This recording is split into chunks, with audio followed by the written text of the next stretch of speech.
Alex, when you guys came back and reconvened with the coaching staff, and they did all their kind of mini-buy self-scouting, and did you notice any difference in Nick and how they approach things?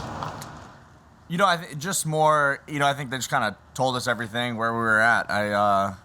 And just kind of where we want to go. I think that's when you come back from these, the coaching staff obviously takes that time and goes through everything and kind of just sees where the numbers are in the league, see where we are, see what we can get better at in certain situations, and they kind of just let us know and let us know where things might have been what they plan on doing.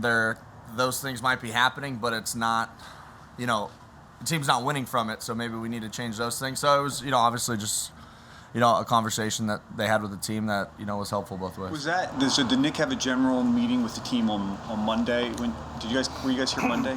I'm trying. Yes, we did come in Monday. We had a team meeting Monday and Wednesday. Okay, and then was Monday more of a general kind of address that type of stuff? Yeah, Monday was like general, and then obviously going back through Tampa really quickly, and then starting to start with Vegas, and then obviously Wednesday was fully Vegas and kind of still just hammering those points along, and then obviously continuing those points throughout this week. Was it a different feel than your typical Monday meeting? No, I would just say more just that urgency of we know where we're at, we know we don't want to be there, and we got to win football games because that's why we're here, and let's just start doing that. Alex, what have been the issues with the defense, and did Jonathan Gannon or anybody address that to do some different things on defense this week? I think a lot of it is, it's not kind of the issues. I think it is we've done what on paper is the right way to win, without making those, like I said a few weeks ago, making those extra plays, getting that turnover on a 13-play drive, getting that turnover on play 8, or having that, if it's 2nd and 7, having, forcing an incompletion. Now it's 3rd and 7, we're off the field. There isn't, 3rd and 2, first down, and then we do it again for, 8 more plays and they score. It's just kind of that, hey, we can, if it's not the wrong style of playing, but also, if we're in the red zone now, it's, let's give up. We got to get back to how we played, in Atlanta and, against San Fran, where it's give up field goals. If they get down, if a team kicks, even if they go to the red zone 6 times, they kick, 6 field goals, you have a really good chance of winning that football game. So, just those things is definitely defensively was, if we're getting in the red zone, we need to win the red zone like we were before. What goes into being better in the red zone?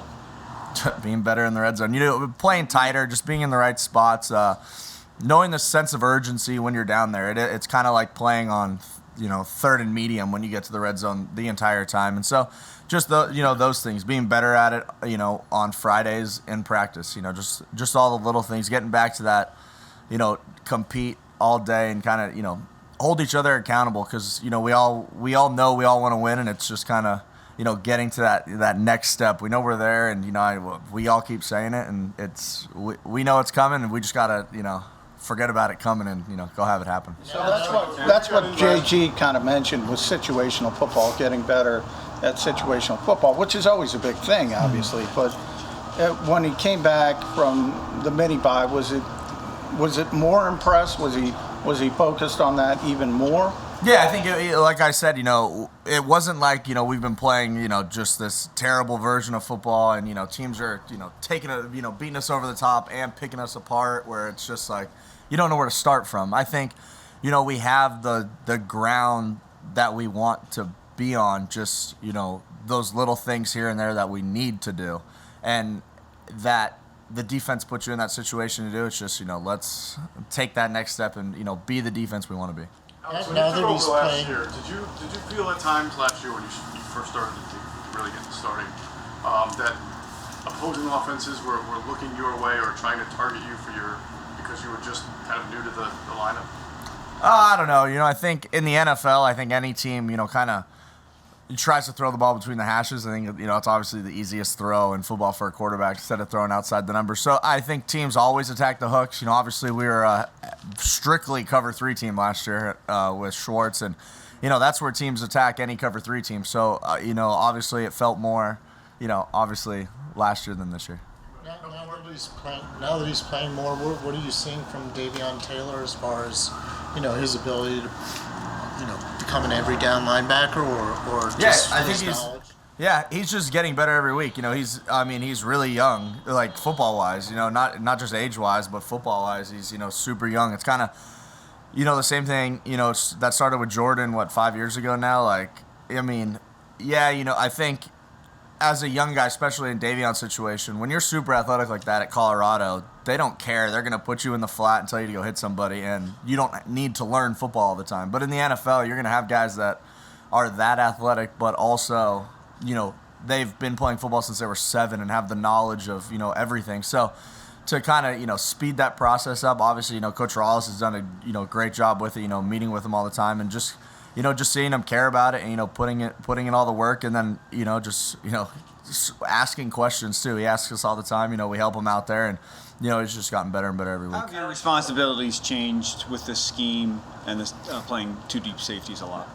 Yeah, obviously just knowing, what kind of coverage you're in, how we're splitting the field, how, just kind of just in the situational defense, like I said, playing cover 3 is kind of, it's easier on us, it's not as mental. You're always a hook dropper. You don't really have to match coverages. You don't have to do all that stuff. And obviously, we're doing a lot more of that this year. Alex, the last 3 summers you've gone up against Dallas Goedert.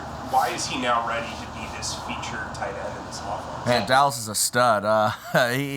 He's always deserved it. I think everyone's always known, and so it's really exciting. I actually played Dallas in my last college game, so I knew Dallas was really good when he was a freshman in college, and we had to cover him. At South Dakota State, we played in a whiteout, and they were wearing all white jerseys. You couldn't even see him, and he caught a bunch of passes in -20. So I knew he was good back then, and so I'm just obviously whatever happens with him, it's gonna be awesome. I'm gonna be super happy for him, as a friend and as a teammate. He deserves it more than anything.